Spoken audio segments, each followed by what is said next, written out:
Roll A, full sound. Next on Channel 3 News. Roll B, Mike Q. Florida's no-fault car insurance law could Stand by to end roll this C, year, stand by but who would France, benefit Mike. and who would lose? Roll C, Mike Q, Plus, Fran. lawmakers head to the special session Stand with a by, plan full to cut sound your B. property taxes, but at what cost? Roll B, full sound. Tonight's weather will be mostly clear and Stand by, dry. full We'll sound be talking C. about the heat coming up in my forecast. Roll C, full sound. This is WEAR ABC3. Stand by, full sound Your clear A. choice for news at 10 o'clock. Roll A, full sound. 90% of auto accidents result in Stand by, some two kind of mics. Two mics, Q. Hospitals and insurance companies are at odds as the state's Stand by no-fault two, law stand by could your soon Zoom. expire. Start your Zoom, two mics. Good evening. Thanks so much for joining us this Monday. I'm Francesca Maxime. Stand by And I'm pitch. Bob Solarski. And pitch. Well, Florida Silver. lawmakers meet tomorrow for the first day of a special session. Now, Clear, one item Super. they may consider, in addition to Stand by property to roll taxes, B. of course, whether the state's no-fault car insurance system should be extended. Roll B. That system requires That's- a minimum of Camera one, $10,000 go worth of medical to the coverage key. called personal injury protection and limits a person's ability to sue another driver in a wreck. Auto insurance agents claim it's riddled with fraud and abuse now. Well, State Farm Insurance Company believes the medical payment is often used to treat exaggerated Tilt down, little injuries, one. driving up insurance costs. If Florida lawmakers allow the law to expire, State Farm says drivers would have the option of purchasing medical coverage at a lower price, and insurers could pass their savings on to customers. The no-fault system has been the law in Stand by to Florida count Nats. for Stand more by than Nats and 30 C for years. Stinger. Roll C. Channel 3's James Nats. Jackson is now live in the studio with more Stand by on one. tonight's top story. Mike James? Q. Well, Bob, Florida's no-fault law expires We're gonna go in into full October sound, unless eh? it's reenacted by lawmakers in the special session. Hospital executives say if the law is eliminated, hospitals would be in a world of trouble. Roll A, full sound. On a typical day, Baptist Hospital's emergency room stays very busy, and many people who come through here are injured in a car crash. 90% of auto accidents result in some kind of injury. And I think 40% or so You know how of those long this injuries runs end up for? in an emergency room It setting. runs Florida's no-fault law requires a minimum 154. of $10,000 worth of medical 154, coverage alrighty. in what's called you have all personal the injury Supertime protection, donuts? or PIP. That pays for your medical bills if you're hurt in a crash. If the law goes away, PIP goes away, and which insurance company pays for your medical bills could end up becoming a drawn-out legal battle. Baptist Senior Vice President Joseph Felkner is against getting rid of the no-fault insurance system. He says it would take away hundreds of millions of dollars from hospitals and cause problems 1 for minute. thousands of uninsured Floridians. I think it's a real disservice, quite frankly, to the citizens of the state of Florida, and quite frankly, the folks that are typically, I won't call them underprivileged, but with lesser means perhaps than others, because those are usually the folks that don't have insurance. And some attorneys agree. They say getting rid of it would be tragic for Floridians. Attorney Troy Rafferty says Florida is one of few 30 states seconds. that does not have mandatory liability coverage. He says the only way people are guaranteed to get their medical bills paid is through the no-fault system. And if right now, if you do away with our no-fault coverage Clear, Super. and you don't implement some sort of mandatory liability coverage 15. to pick up that gap, then people who are injured in auto wrecks will have no method of getting compensated for medical expenses that they incur. Stand by That could one. leave Stand by taxpayers and James, Mike. hospitals footing the bill. Mike Q. Now, insurance companies, though, want to see no-fault go away. State Farm says We'll getting come back to rid of camera it two's would save insert. the average two-car household $360 each year. Reporting live in the Stand by studio, two, stand by James Bob's Jackson, Mike. Channel 3 News. Mike Q. Bob. Thank you, James. Well, of course, the biggest Can we issue go to lawmakers Nats will and B? tackle when the special session convenes tomorrow is property tax cuts. The new plan will offer big savings to all Florida residents. The average homeowner would get a $1,500 property tax break. Nats. Lawmakers had decided to cut property taxes by more than $31 billion over the next 5 years, promising that it will result in a 44% reduction for all homeowners, or the average homeowner, I should say. The proposal also gives wiping voters a to chance full to pass sound a C. constitutional amendment that would expand the state's homestead exemption and cut taxes even further. But as Mike Vassalinda tells us, some lawmakers say the plan would Stand by, mean full sound C. serious cuts in local services. Roll C. Full sound. The property tax cut numbers released late Friday show cuts This to runs local 120. governments ranging Channel from 3 News 7 is to the out. 11% in the first year, and more than double that next Clear, year Super. if voters approve a constitutional change in homestead exemptions. Police and firefighters worry the cuts will affect public safety.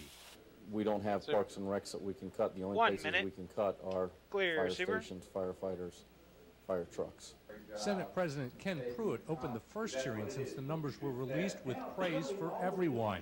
We have brought all the wisdom that we have here, which is just an incredible amount. But the hearing quickly became contentious. The tax cut plan requires state lawmakers to come up with up to $2 billion a year just to keep school funding where it is today. So far, legislative leaders are saying, trust me when it comes to finding the education money, but Democrats say that isn't good enough. Florida is, I believe, 49th in the nation in the currently in our per capita funding for education as a percentage of income. If we pass this, we probably go to 50th. Lawmakers could look to gambling, video lottery terminals, or even a tax on internet sales to make up the lost revenue. But so far, raising new money isn't on the agenda. In Tallahassee, Mike Vassalinda, Channel 3 News. Roll A, Mikey Bob. The special session begins tomorrow morning at 11. And Channel 3's Dan Thomas will be there and provide a special report Stand by live two, at stand 5 by and friends, 6 Mike. o'clock with the latest of the tax debate. Mike Q. Senate Republicans blocked a resolution of no confidence in Attorney General Alberto Gonzales. Today's effort was the latest by Democrats to force him from office over the firing of 8 U.S. attorneys. During the Senate floor debate today, Republican Senator Orrin Hatch of Utah voiced his opposition to such a vote. Roll C, full sound. The Senate should not even consider such a resolution evoking the image of Caesar, listening for the chance of the crowd before a thumbs up or a thumbs down. Stand by, Mike Q.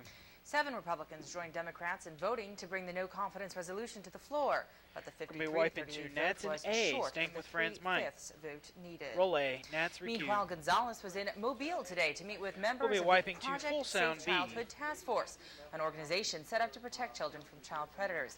Despite the controversy swirling around him, the Attorney General did make it very clear that it is not surprisingly a subject he wants to focus on or talk about. Roll B, full sound. I think obviously this runs it's been 20 a distraction. seconds. Eye on the ball. Is But clear super. I've got to remain disciplined and focused on what I think is important for the American people. And when I talk to employees at the Department of Justice, when I talk to our U.S. attorneys, I really encourage them to make sure that they keep their eye on the ball. Stand by, friends. Mike Q. Gonzales says he's trying to keep his focus on the war on terror. Stand by one. Stand by, Bob's Mike. Can I ask Mikey Bob? 2 military planes collided over video central C. Alaska today. Military officials say an F-15 fighter jet crashed with another military jet.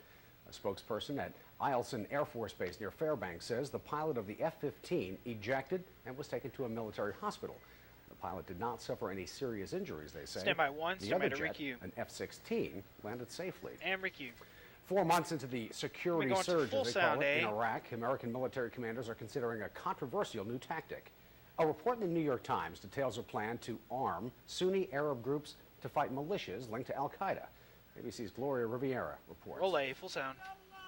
It is scenes such as this one, a funeral for victims of weekend clashes this runs between 119 U.S. ABC troops News, and London Shiite is the out. We'll come back to that camera some 2's military insert. commanders say can be reduced by arming Sunni Arab groups. The Sunni population saying enough. We've had enough of these attacks. Clear, and as a result of that, you see them wanting to arm themselves so they can secure the population, mostly against Al-Qaeda influence. The New York Times reports the tactic will be tested next in the Triangle of Death. That's where the military has been searching for 2 missing U.S. soldiers. But critics say these areas are risky. The same groups that would receive weapons could have attacked coalition forces in the past. If I've got indication there's somebody out there killing our soldiers, we ain't talking to them. We're killing or capturing. We haven't crossed that line. 30 and seconds. We won't cross that line. Sunday's suicide bomb attack on a highway bridge south of Baghdad killed 3 U.S. soldiers and wounded several more. That kind of continuing violence boosts the new plan's argument that any chance to stem casualties is worth it. There is another snag, and that's getting the Shiite members of the Iraqi government to sign on. Critics also point to Vietnam and say the same kind of tactic failed. Stand by Gloria 2, stand by Riviera, friends, ABC Mike. News, London. Mike Q. A big drug bust in Pensacola this weekend. Escambia County sheriffs found a large cache of marijuana in a garage on Cherokee Trail. Deputies say 2 brothers, Aziel and Oscar Ramirez, admit they packed and delivered the marijuana from Texas to Pensacola. Yesterday's bus turned up about 35 pounds of it, along with an electronic scale. Investigators say the Ramirez brothers have made at least 4 trips to Pensacola over the last 6 months, delivering up to 50 pounds of marijuana to the Gulf Coast. Roll A, Nats. An update now on a series of car break-ins across Escambia County. The Escambia County Sheriff's Office have arrested 2 teens for burglarizing half a dozen cars. Clear, Super. 16-year-olds Mark Goss and Ryan Joyner were arrested Friday along Jibe Avenue while trying to break into a vehicle. Officers say the pair admitted to breaking into 6 other cars but denied being involved in any others. The stolen property from the cars has been recovered and returned to their owners. Both have been charged with burglary. Registered sex offenders in our area could soon have fewer places to live. Crestview City leaders may be putting restrictions on where they can call home. Council members drafted an ordinance to protect children. It would force registered sex offenders to live at least 2,500 feet away from parks, bus stops, daycares, and school zones. Many parents were surprised to find that in some areas there are more than 30 sex offenders living close to those kinds of places. Stand by, full sound A. To see something being done. Roll A, full sound. I'm terribly shocked. And for anyone's child is the out, clear, Super. Stand by, France, Mike. That's for anybody's child. Mike Q. Similar ordinances have already passed. Stand by 1, stand by Bob's Mike. Canats, Mike Q. Bob. A maintenance man is now recovering after today's high temperatures got the best of him. Nats. Employees at a Pensacola Domino's pizza we'll come back store to camera 2's Sheldon MCU Colbert on Bob. became overheated One, while working on the roof this afternoon. After working on the roof for about an hour in the high heat, Colbert came inside, asked for a cool rag, and then he sat down and he passed out. He was taken to Sacred Heart Hospital and has been treated and released. He told us tonight if it wasn't for the assistant manager and the emergency responders, he could be dead right now. Stand by 2. 2's in. High temperatures, some Stand high by danger for some folks, and it was the hottest day of the year along the Gulf Coast. So the temperatures keep rising. For a look ahead, Chief Meteorologist Alan Strong. Mike Q. Well, again, tomorrow's going to be a pretty hot day, much like it was today. And as we look at some of our exclusive weather net 3 stations, you'll see just how hot it was out there today. And I do want to remind you, though, that a lot of these weather stations are up on rooftops, though, and that's not always the best way to measure temperature over a grassy surface. A little bit better, but either way, any way you cut it, it was very hot out there. 100 are high from the airport in Crestview, 100 at Pace, 101 from Berry Hill Elementary School, Cantonment, and Ransom Middle School there with a high of 99. Now, our official high temperature today, measured from the Pensacola Airport, was 97 degrees. And look at the almanac. That actually ties the record high that was set back on this day in 19. Roll music, roll A to Mike's Q. Coming up next on Channel 3 News. Roll B, full sound. You just keep squeezing and squeezing and squeezing, trying to make ends meet. Mike Q. A staple in the family fridge, milk, costing more and more. A look at why straight ahead. Mike and later, teaching your child self-defense to keep them safe from predators. Roll VR. Amex. You've made Channel 3 News your choice at 10 o'clock with anchors Bob Solarski, Francesca Maximan, meteorologist Alan Strong, and Dan Shugart Sports. Start your zoom to Mike's Q. Well, we've certainly seen those high gas prices, but have you noticed what a gallon of milk costs these days? Well, that's right. Some industry experts say milk prices could soon reach $4.50 a gallon. I spent some time at an Escambia County dairy farm today to find out why. Roll A, full sound. Before you get this, you have to start with this and this. Then she's through. She's ready to go to pasture.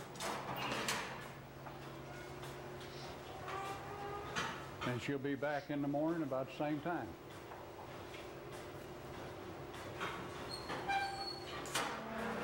Boyd Sigavu's been milking cows at his Century Farm for 40 years. He grows some of his own grain, feeding and milking 100 cows twice a day, 365 days a year. It's our life. So we'll come back to camera 2's MCU. I enjoy getting up in the morning. Clear, Super. And don't have any trouble sleeping at night. Sigavu's admits while it may be honest work, it's tough. Rising costs, a big problem. In 1959, he says there were 108 dairies in Escambia County. Now, only 3 remain. The story is much the same throughout the Southeast. High fertilizer prices, high fuel prices, high feed prices. While the price of a gallon of milk at the store may go up to as high as $4.50 a gallon, Boyd gets $1.50 for a gallon of his milk. People who buy milk may think the extra they're spending goes to the farmers, but Sigavu's will only make $1 more per 100 pounds of milk produced, the rate set by the federal government. Farmers say that extra cost to the consumer instead pays processors who pasteurize the product. It can also be make-up money for stores to replace their milk if displays aren't kept cold enough and the milk goes sour. With the price of fuel and the price of everything else, it's squeezing everybody. But Sigafus says the real reason the cost to consumers so high is high demand for exports of whey, a milk product, and powdered milk to countries like China. The driving factor in the milk Stand by market two, stand by friends, Mike. that set this thing on fire has been the export. Mike, cue. Industry experts also say lower farm milk prices last year resulted in a slowing of the growth of total milk production in the States, with less milk coming from dairy farms into the supply chain. And pitch. Not good news. No, the drought hasn't helped either. It's, but he's been farming for 50, 60 stand years. By 3 He's going to keep on doing it. Yep. And my twins are going to keep on drinking it. Yeah, exactly. They sure are. They slurp that stuff right up, don't they? That they certainly do. Especially on a hot day like today, maybe they get thirsty too. Yeah, definitely. It must have been hot out there on the farm. I would imagine it was hot all over the place. We did see some places that were up around 100 degrees. Tomorrow is going to be another hot one, but it will cool down this week. We'll tell you when coming up.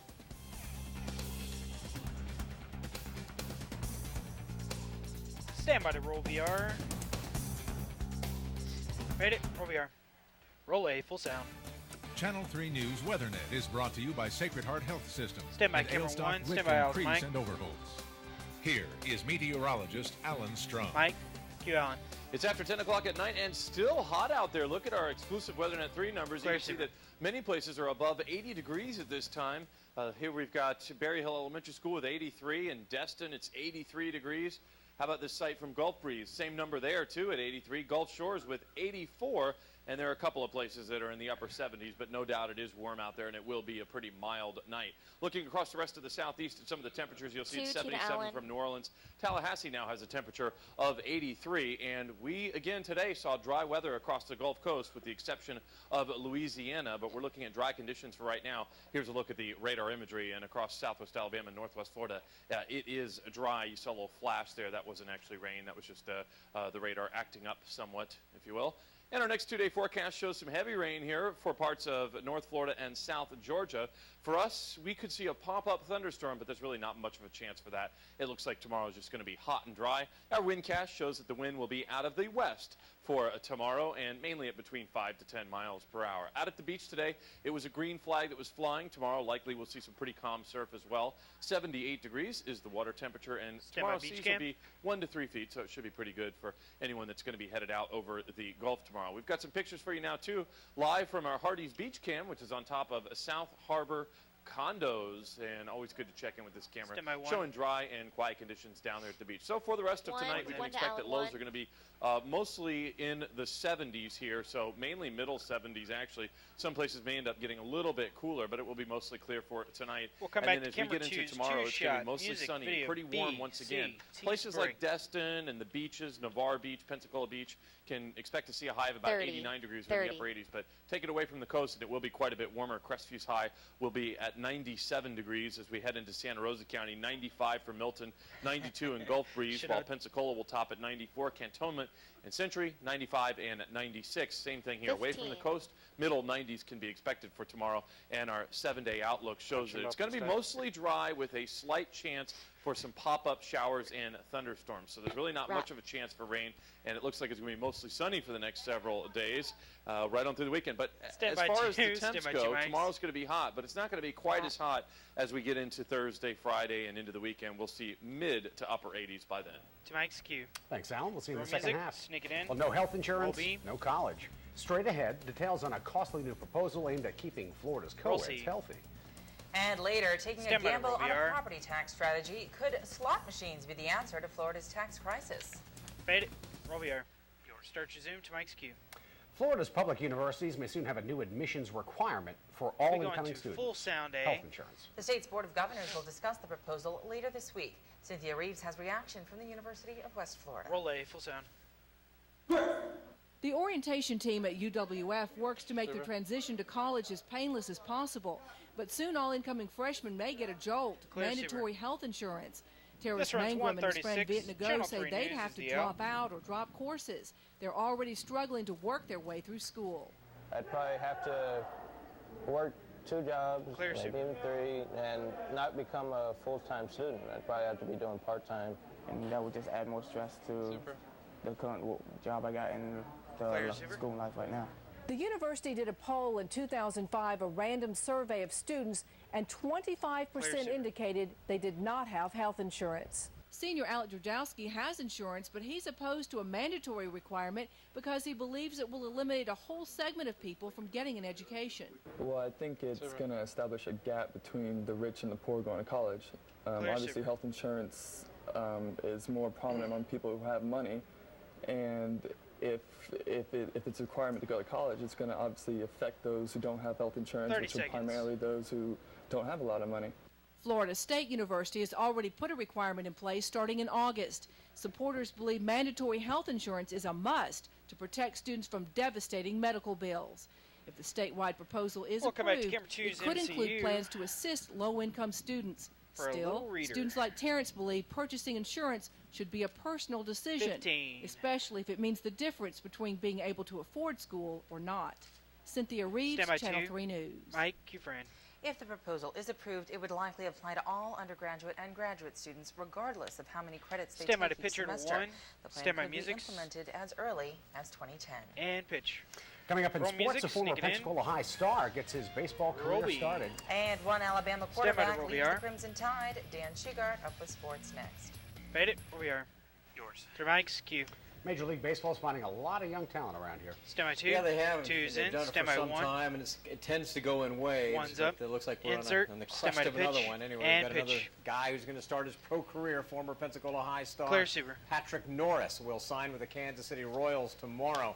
He played for Stand Oklahoma here for the City next College story. last year, had a great year. He's an outfielder with terrific speed. They drafted him as a center fielder. Last year he batted .380 and stole 19 bases, and the Royals took him in the 16th round of the draft.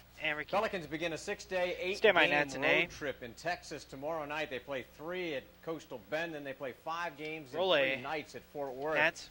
Former PJC and UWF star Bo Williams has agreed to sign and is expected to join the Pelicans. We will come back to camera 2's insert. Williams traveling back to Pensacola from his home in Ocala tonight.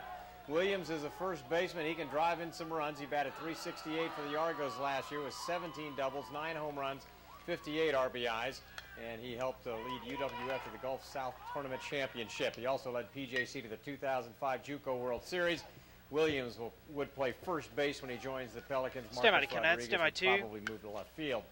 Quarterback Jimmy Barnes will transfer from Alabama. He will go to a Division I AA school. He doesn't know which one yet, but that will enable him to play next year without sitting a year out.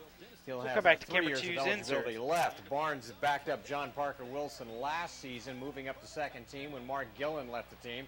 But he had to sit out contact drills last spring with a knee injury, and freshman Greg McElroy worked behind Wilson during the spring. Incoming freshman Nick Fanuzzi is the Crimson Tide's only other scholarship quarterback. New Ice Pilots coach John Marks has been busy his first couple of weeks in Northwest Florida. Much of his focus on recruiting.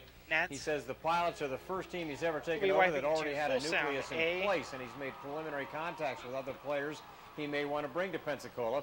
Marks may also deliver an NHL affiliate with his and new Pilots assistant coach Phil Russell's longtime ties to the Chicago Blackhawks. That seemed a logical place for him to look. Roll A, full sound. Tell him please quick out. Please quick out. Talon, the general manager, and I played together. Clear, super. This runs 23 seconds. We'll come back to camera 1's 3-shot music, video, A, B, BC, T's break. And Al McIsaac and I have worked together in the past. There is a good relationship there, and now with Phil Russell being a former Blackhawk, stand by 1, stand by 3 mics. A no-brainer. Canats, 3 mics cue. He's a guy who knows what he's doing. So stand by music. See how the summer develops. Roll music, sneak it in. Up next on Channel 3 News, a unique cross-country flight aimed at saving lives stops in Pensacola. We'll have details next. And later, you've heard of the running of the bulls, but the running of the apes, only in California. The Ape Wild video ahead. Better where we are. Start your zoom to Mike's cue. A former Air Force aviator is taking flight to help battle an illness. Roll A. Brian Kissinger, who used to live in Gulf Breeze, was nicknamed Brain when he was an MC-130 navigator at Colbert Field in the 90s. He was diagnosed with a cancerous brain tumor in 2003, but has been cancer-free since 2005. We'll come back out to camera 2's 2-shot music video BC to raise awareness and money for the National Brain Tumor Foundation. The flight will take 2 to 3 weeks with the goal of raising $100,000. Stand by to Canats, stand by to Mike's. Absolutely. Canats to Mike's. Coming up next in our focus on Florida, the state's health insurance program for kids is losing ground at the upcoming special session.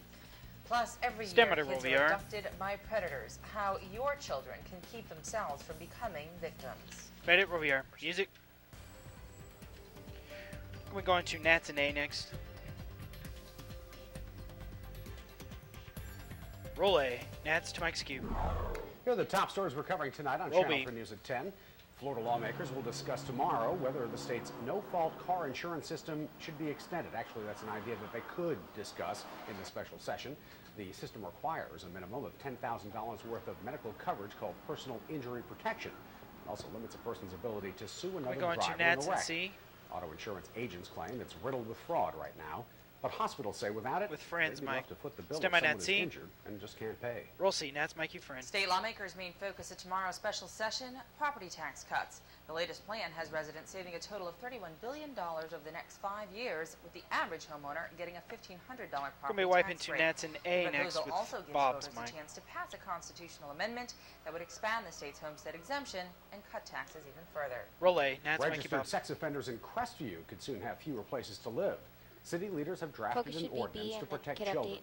It would force registered sex offenders to live at least 2,500 feet away from parks, bus stops, daycares, and school zones. Similar ordinances have already passed in Niceville and in Destin. Roby, Nats, Mike. Child advocates were hoping lawmakers would set aside some time during the special session to deal with the Kid Care program. One's up. But that appears highly unlikely right now. Roll C. Kid Care provides low-cost health insurance to children from low-income families. But enrollment dropped in recent years after lawmakers changed the rules. We'll be going to full sound, to sign up, actually. State Representative Lorraine Ostley says they we'll want come back to to camera simplify one's the application and then expand Stand by, full sound, to take advantage of matching federal dollars. Roll A, full sound. That's the best deal going. 29 cents to 71 cents that we are leaving on Clear, the table. super. Other states are covering children. And is like I said, we might as well put it in a gift bag. Yeah, we'll gift continue. box and wrap it and send it to other states because that's what we're doing, and they are covering. Stand by, children. Bob's Mike Q. Kid Care supporters were told they could get a hearing during the special session if they agreed on a plan. The top lawmakers are now backtracking because they want to concentrate on property taxes. Canets, one's up. So how much do you want? We're going to be going to full sound B next. Enough to bring casino gambling to your county? Well, as Victoria Langley tells us, lawmakers are considering a measure to give each county in Florida the chance to replace lost tax revenue with gambling proceeds. Roll B, full sound. Voters could decide whether they want to allow Las Vegas-style everything's just gambling been in pushed their up. That's counties fine. under a bill filed at the Capitol. About half the proceeds would go to offset skyrocketing property taxes.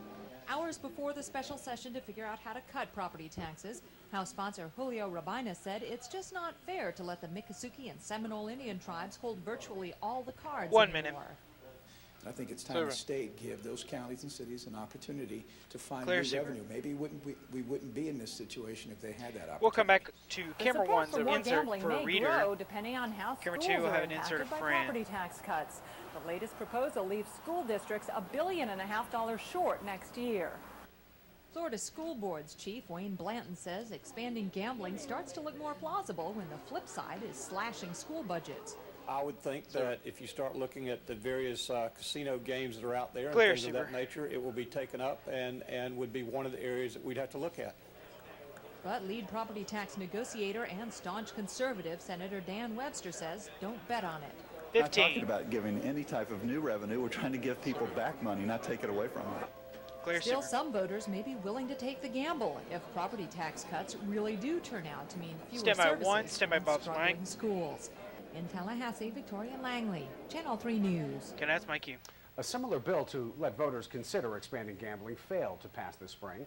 Right now, Broward County is the only county allowing Vegas-style slots, but the state is negotiating with Indian tribal leaders. Stand by two. Stand by, friends, Mike. To other counties. Mike Q. According to a nationwide crime going to victimization Nats survey, and B. youth between the ages of 12 and 17 are much more likely to become victims of assault or rape than children of other ages. Roll C. One Pensacola group Nats. is trying to change that. Project Fight Back is giving kids the Clear, tools they super. need to keep from becoming a victim. We'll be wiping They to teach full children sound, eh? martial arts moves and messages of not talking to strangers. Group leaders say they are taking the program to dozens of Escambia County summer camps and clubs this summer. Roll A, full sound. The only way that we're going to make a difference in today's society and make these predators realize that we'll come back to camera two's is not a happy hunting ground. Via will continue. Stand by, friends. Mike Q. Today, the group was at the Gull Point Summer Camp. They say Project Fight Back will be taught to Stand by, more Canats, than stand by 2,000 local kids by the end of the summer. Canats, recue. A popular place for picnics and fishing is Stand by, finally Nats and back B. after Hurricane Roll B. Ivan. Bayview Pier in East Hill is back and better than ever. Clear Super. We'll come back to camera 2's insert. The city replaced it with this 6,000 square foot pier that features concrete pilings, blowout panels, lights, and a boat docking station. FEMA provided $850,000 to rebuild the community landmark. Pensacola's first indoor skate park is attracting a big crowd. Waterboys celebrated its grand opening this weekend. It offers everything we'll that you wipe need to full sound, Camera 2, go get out. Or skim, I guess, including custom-made surfboards and all the related accessories. So far, the indoor skate park has been one of the biggest full sound, attractions. Roll A, full sound. It's just great fun, something to do when that there's we built nothing else is to he do. out? When, Clear Super. It's rain, 10 seconds remaining. Or it's just too hot to skate outside. We have a air-conditioned, enclosed environment, really nice. Stand by, friends, Mike. Skate park that we built. My cue. The skate park is open 7 days a week and runs from $5 to $10. Stand by 2. Stand by Alan's mic. Stand by music. Available with Waterboys memberships. Ken Hat's music. My cue out. Up next, we'll take a look at tornadoes in New Mexico. First, though, here's tomorrow's forecast. It's looking like it's going to be another hot one with highs in most places in the 90s. Music full. Stand by to roll VR. Fade it. Roll VR. Roll A. Full sound. Channel 3 News WeatherNet is brought to you by Sacred Heart Health System. Going to Nats and B with Alan's mic. Stand by Nats and B. Here is meteorologist Alan Strum. Roll B. Nats a rare weather event happened south of Santa Fe, New Mexico, this on Saturday. 2 tornadoes touched down east of Interstate 25, and there are some good pictures of those tornadoes. Forecasters with the National Weather Service there say that one of the tornadoes touched down twice. The twister that touched down on the Santo Domingo Pueblo could be seen for miles across the open plains, and witnesses described the tornado and saying it was like something out of a movie. Roll C. Heavy rain caused flooding in Cowley County, Kansas, and it led to at least one water rescue this morning. More than 7 inches of rain fell overnight, causing some frightening moments for campers at the Cowley County Fishing Lake in Arkansas City. The lake and surrounding creeks quickly overflowed, trapping people inside their campers and making it difficult to distinguish between the lake and the campground. The water is now receding, but officials say the ground is still saturated, and heavy rain tomorrow could again cause some problems. So a little bit of flash flooding there. And severe storms in Nebraska made the ground look more like winter. Marble-sized hail dropped down on part of the state. You can see the hail just bouncing off the grass here. Come out to camera 1. Heavy rain also led to some minor street flooding there. So some stand by 1. Occurring in Nebraska. And around here we've got just hot weather, real hot weather without any thunderstorms to cool things down. You can see that many places actually still are in the 80s at this late hour, and it is going to be a warm night. But we didn't end up with any rain around here, but earlier in the day where there were some showers, there were some thunderstorms as well over parts of Louisiana. This was also the case up toward the Carolinas, but it was dry across northwest Florida. And over the next couple of days, it looks like the best chance for rain is going to be over Georgia and parts of North Florida. But for us, it looks like we're under a very limited chance for rain. Out at the beach, it should be pretty calm once again for tomorrow. So as we check out the high temps, it is going to be very hot once again, especially away from the coast. The beaches will see highs around 89 degrees or pushing 90, but a place like Crestview will top at 97. We have no sports for Milton, the high will be 95, 92 in Navarre. Pensacola, 94 is our high temperature. Gulf Shores will see a high of 89. But middle 90s, we'll be right back. Even up around 97 degrees as we look away from the coast, and it will be sunny for tomorrow. So it's going to start to cool down a little bit, or not be as hot, I should say. So by the end of the week, we're looking at middle to upper 80s. And also, the weather here for the next 7 days will be dry, it looks like, with only the chance for pop-up afternoon thunderstorms. To Mike's cue. All right, thanks. Roll music, sneak it in, fade it, roll VR. 3 Mike's cue. One of the big majors in golf this weekend. U.S. Open at Oakmont, one of the classic old sites for golf. Maybe the toughest of those old classic courses. It is an old course that still provides a severe test for the U.S. Open field. They have lengthened it in spots to deal with the changing game. It's around 7,200 yards instead of 6,900 the way it used to play. Its essential character remains pretty much the same as when it last hosted the Open in 1994. Essential character, although they took a lot of trees out. Tiger Woods missed the cut at the Open a year ago, his first tournament after the death of his father. He has not played especially well coming in, and he hadn't played Oakmont yet. Roll B, full sound. Trying to get your lines and your sights, because the majority of the shots you do play here on the holes are either you have a blind tee shot and you can see the green, or you have you can see the fairway and you have a blind second shot. 10 seconds. It's trying to get your lines, trying to get your feel for where you need to aim. They've taken out the big poles out here, dance, Mike. that's you know where you're going. Mike Q. And UWF has signed 5 basketball recruits for the new season, Stand 4 by, junior video college C. transfers, and 1 incoming Roll freshman. C. 3 of the JUCOs are rated as perhaps mid-major Division I talents by one of the top basketball writers in the nation, Rick Ball. Charles Bowie, Ken Mitchell, and Josh Jackson. Bowie's an all-conference selection from Indian River Community College. Mitchell was another 6'8" post player. He played at Alabama Southern last year. And the third of that group is combo guard Josh Jackson. He averaged 13 points and 4 assists for Palm Beach Community College, originally out of Wisconsin. The high schooler is Chris Ammons. He's a 6'6" guard from Jacksonville Mandarin. And Coach Don Hogan is Stand by A. has high hopes for his future. And, of course, the last is Ryan Henry, point guard from Roane State Community College. Former Tennessee basketball coach Ray Mears has died. He was 80 years old. He coached the Vols for 15 seasons. From the 1963 season through 77. That included the Ernie and Bernie show, when Ernie Grunfeld and Bernard King attracted a spotlight at a time it normally didn't shine on the SEC south of Kentucky. The Orlando Magic offering refunds on season tickets for any fans who bought them when Billy Donovan was the Magic coach. That's a 48-hour window. The Magic say they sold 200 season ticket packages within the first 24 hours. Stand by 1, somebody pitch and pitch. Ramble on back to Florida, so they say if you don't want to be a season ticket holder, you don't have Stand by to. Roll VR. Most people keep it. Roll music, sneak it in. Thank you, Dan. Fair thing to do. Dan, thanks. After the break, Roll. why these runners are monkeying around for a good cause. These guys. Roll VR. For Mike's Q. It was a strange Stand day by in San Nats and Francisco B. as people dressed in gorilla suits to run the streets. It was all for the Great Gorilla Run, which raises money for the endangered animal. Each runner pays $100 for the suit, which they can keep. Roll then music, they run the 4.3-mile race until costume. Experts say there are fewer than 700 gorillas left in the world. Stand by to roll A. 4. Roll A. 3, 2, 1. Fade it, roll VR.